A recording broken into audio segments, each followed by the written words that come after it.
Si je n'avais pas fait de backup de mon projet DaVinci Resolve, cette vidéo ressemblerait à ça. Mais comme j'ai fait un backup de mon projet DaVinci Resolve, cette vidéo ressemble à ça. C'est pas forcément mieux, mais bon voilà. Aujourd'hui on parle des backups.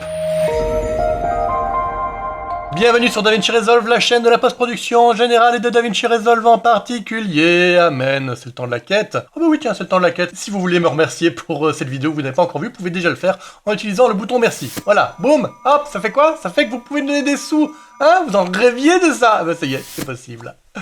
Bon. Est-ce que ça vous est déjà arrivé de travailler sur un projet pendant des heures, des jours, des semaines, des mois et de tout perdre? Eh ben c'est votre faute. Parce que franchement, DaVinci Resolve est plein d'outils pour faire des backups, et on va faire le tour de tout ça pour voir comment éviter ce genre de choses, ou même, sans avoir tout perdu, pour revenir à une version précédente. Il y a plein de façons et plein de subtilités, on va voir un peu tout ça. Alors, nous voici entre programmes préférés, à savoir DaVinci Resolve. La première chose qu'on va aller faire, c'est aller dans les préférences. Dans les préférences, on va aller dans les préférences utilisateurs. Et ici, vous allez directement aller dans Project Saved and Load. Première chose, cliquez évidemment la case Live Save. Live Save, c'est ce qui fait que vous n'avez jamais besoin d'enregistrer vos projets puisqu'il est enregistré en permanence. Ce qui veut dire que si vous avez un crash à tout moment, vous relancez DaVinci Resolve et vous aurez exactement le projet que vous aviez juste avant qu'il ait crashé. Donc pas besoin de régulièrement faire enregistrer. Si vous avez fait Live Save, c'est d'office enregistré. Ensuite, deux cases importantes, le Project Backups et le Timeline Backups. Vous allez immédiatement là, maintenant, arrêtez la vidéo, vous ouvrez votre DaVinci Resolve et vous cliquez sur ces deux choses-là, sinon je vous renie, je vous déshérite. Ça fait quoi Project Backups et Timeline Backups? Eh ben ça fait des backups. Wow, complètement dingue. Cette vidéo on apprend tellement de choses. Project Backups, ben ça fait un backup de vos projets. Timeline Backups, ben ça fait un backup de vos timelines. C'est quand même bien foutu les noms. En dessous de ça, vous avez ici plusieurs settings. Ici, ça vous dit tous les combien de temps ça va faire un backup au cours de la dernière heure. Là, par exemple, j'ai programmé pour que toutes les 15 minutes, il fasse un backup à la fois de projet et à la fois de la timeline. Pour les timelines, c'est uniquement si ma timeline a changé. Donc, il ne va pas enregistrer les timelines si elles ne changent pas. Ce pour ne pas encombrer inutilement votre disque dur. Là, au cours de la dernière heure, tous les 15 minutes, je lui ai demandé d'enregistrer un backup. Mais également, je lui ai demandé d'enregistrer un backup toutes les heures pendant les dernières 24 heures. Et enfin, d'enregistrer un backup par jour pour les derniers 30 jours. Ça, c'est évidemment complètement modifiable. Vous mettez exactement ce que vous voulez. Si vous voulez enregistrer des derniers 100 jours, est-ce que c'est le maximum? Tiens, 100 jours. 900?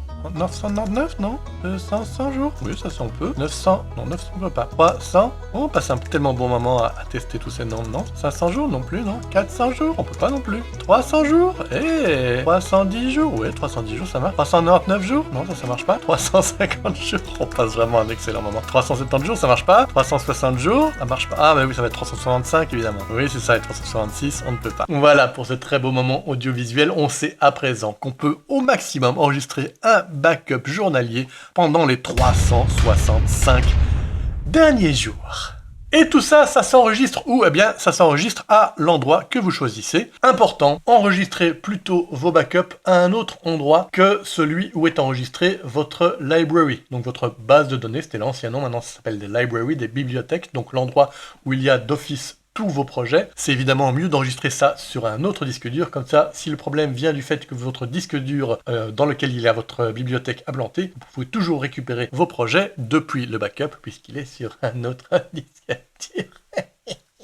C'est moche la sénilité. Bien, vous avez fait vos settings, bravo, c'est déjà super. Maintenant, comment est-ce qu'on fait? Alors ça y est, c'est arrivé, le moment qu'on redoute tous. Votre projet, vous l'ouvrez et puis il est corrompu. Voilà, ça marche pas, on sait pas pourquoi. Je pense que ça m'est arrivé une seule fois sur DaVinci Resolve, et encore c'est parce que j'avais un petit peu déconné en jouant avec deux différentes versions de DaVinci Resolve. Enfin bref, c'était ma faute. Comment récupérer dans ce cas-là un projet? Eh bien, vous allez retourner dans votre liste de projets, ici. Et par exemple, mettons que je veux récupérer une ancienne version de mon projet Joli Pixel, dans lequel il est enregistré tous mes épisodes de Joli Pixel. Je fais un clic droit et je vais ici dans Project Backup. Je clique et vous allez voir apparaître la liste de tous mes backups dans l'ordre du plus récent au plus ancien. Ici, ça remonte aussi loin que ce qui était indiqué dans mes settings. Ici, par exemple, je veux récupérer celui-ci. Je vois à quelle date il a été fait. Donc, c'était le 7 juin 2024 à 10h33 et 33 secondes. C'est important, la précision. Et c'est celui-là qu'on veut récupérer. Je le choisis. Alors, je pourrais choisir de l'effacer si j'ai envie ou d'effacer tous les backups, d'ailleurs, si j'ai envie pour gagner de la place. Mais là, c'est pas ce qu'on veut faire.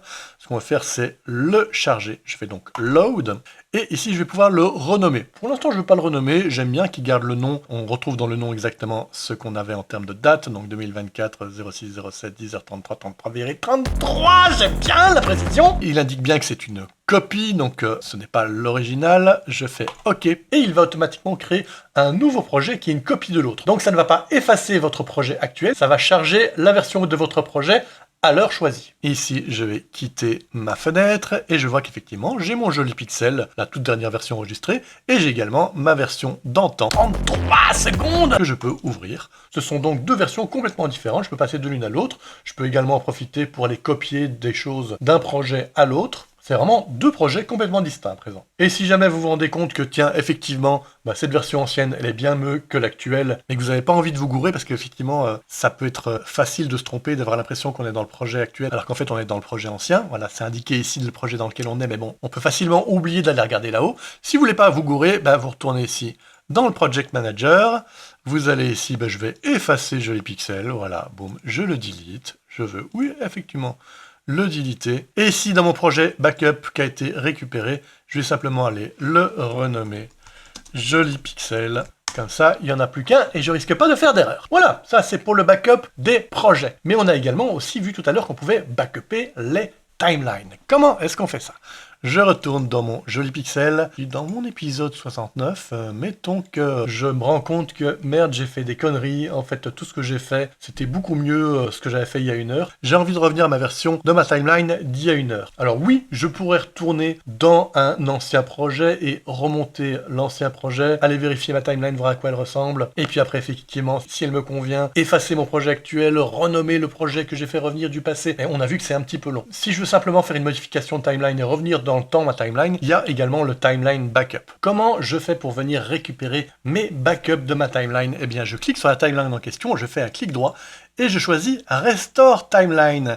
Et on voit qu'ici, il n'est pas là. Eh ben c'est normal, parce que en fait mon projet il est tout neuf, c'est mon projet backup que j'ai fait revenir, donc le backup en lui-même n'a pas encore de backup, vous voyez ce que je veux dire? Mon projet joli pixel initial, celui que j'ai effacé tout à l'heure, avait des backups, alors que mon backup c'est un nouveau projet qui n'a pas encore de backup. C'est donc normal, vous inquiétez pas si vous commencez à travailler et que vous voyez pas Restore Timeline, c'est normal, il n'a pas encore fait de backup, puisque ça n'arrive que toutes les 15 minutes, il n'y a pas encore eu 15 minutes, donc c'est normal qu'il n'y ait rien. Je vais donc ici aller ouvrir un autre projet, par exemple le projet spatule, ce qui me permet de vous parler de la chaîne que j'ai fait avec mon ami Alex. Patrick et Alex, c'est une spatule dans laquelle on fait beaucoup de conneries, n'hésitez pas à aller voir cette chaîne, elle est là, je vous montre une vidéo, là, voilà. Et donc mettons que ici, dans l'épisode pub ou pas pub, je veux restaurer ma timeline à une version antérieure, je fais un clic droit, et je vois qu'ici, j'ai bel et bien Restore Timeline Backup. J'ai que 2 backups. Ici, je vais prendre celui du 22/5 à 8h01. Je l'ouvre et ça va me créer ici une autre version backup. Ici, il n'indique pas le backup de quel jour et quelle heure. C'est dommage d'ailleurs. Mais on voit que de nouveau, ça crée une copie. Donc, ça ne remplace pas votre timeline. Ça crée donc simplement une copie de votre timeline. Si elle vous convient davantage que l'autre, n'hésitez pas également à effacer l'autre et à mettre le nom que vous voulez à la place de votre backup pour que ce soit plus clair pour vous. Mais alors, que se passe-t-il si jamais j'efface par erreur une des timelines? Je peux pas faire un clic droit sur la timeline puisqu'il n'y a plus de timeline, donc je peux pas faire de clic droit, donc je peux pas la récupérer. Ils sont malins, la légende de DaVinci Resolve, ils viennent de rajouter ça dans DaVinci Resolve 19. Donc qu'est-ce qui se passe? Effectivement, je vais aller effacer mon pub ou pas pub, comme un gros abruti. Alors, on l'a tous déjà fait, d'effacer une timeline par erreur. Et donc voilà, je suis bien embêté, c'est pas grave. Je vais ici dans les 3 petits points, et je vais dans Deleted Timeline Backup, et il me montre toutes les timelines que j'ai déjà effacées. Effectivement, dans pub ou pas pub, il y a 2 versions. Je vais aller récupérer ma version la plus récente, celle de 9h33 du 22/5. Je fais Restore, et ça va venir simplement restaurer ma timeline. La voici, avec toujours marqué Backup. Bon, ça c'est tout ce qu'on peut faire en termes de backup au sein de DaVinci Resolve. Mais, vraiment, je vous incite à être le plus prudent possible par rapport au backup. Parce qu'il peut se passer plein de choses. Ça peut être votre disque dur qui foire, ça peut être votre disque dur qu'on vole, ça peut être le feu dans votre maison, et pour ça il y a des tas de techniques de backup différentes. Déjà, la première chose que je vous conseille vraiment de faire, c'est d'enregistrer à la fois l'endroit où vous enregistrez votre library et l'endroit où vous enregistrez vos backups sur quelque chose qui est synchronisé avec un cloud. Ça veut dire que si jamais votre ordinateur il est volé, bah c'est pas grave, vous pouvez le récupérer depuis le cloud, votre projet. Mais aussi, je vous incite vivement à prendre un logiciel de backup séparé. Sur Mac, vraiment, il y a Time Machine qui est super, ça fait le même principe d'enregistrement tous les heures, tous les jours, pendant X temps, et ce avec autant de versions qu'il est possible de mettre sur le disque dur que vous associez à votre disque Time Machine. Et mettez évidemment tout ça sur un disque différent que celui sur lequel il y a votre library. Ça vous permet donc encore une autre façon de récupérer vos données. Je sais pas s'il y a un équivalent sur PC, n'hésitez pas à le mettre en commentaire d'ailleurs pour partager un petit peu vos savoirs, parce que il n'y a pas que moi qui ai une espèce de savoir infini, universel et tellement merveilleux. Parfois vous aussi, oui, vous, les petites gens, oui, parfois, rarement, mais parfois. Bien, si vous ne me trouvez pas trop pédant, vous pouvez quand même me faire un petit pouce en l'air ou me laisser un petit commentaire pour me dire « Hey, vachement sympa ton pull, ça te va bien le bleu ?» Et vous pouvez vous abonner aussi, on le dit jamais assez, abonnez-vous. Et puis si vous voulez regarder une vidéo, bah là voilà une vidéo, c'est une autre vidéo de Jolis Pixels, donc c'est forcément bien. Et maintenant, sortie impressionnante.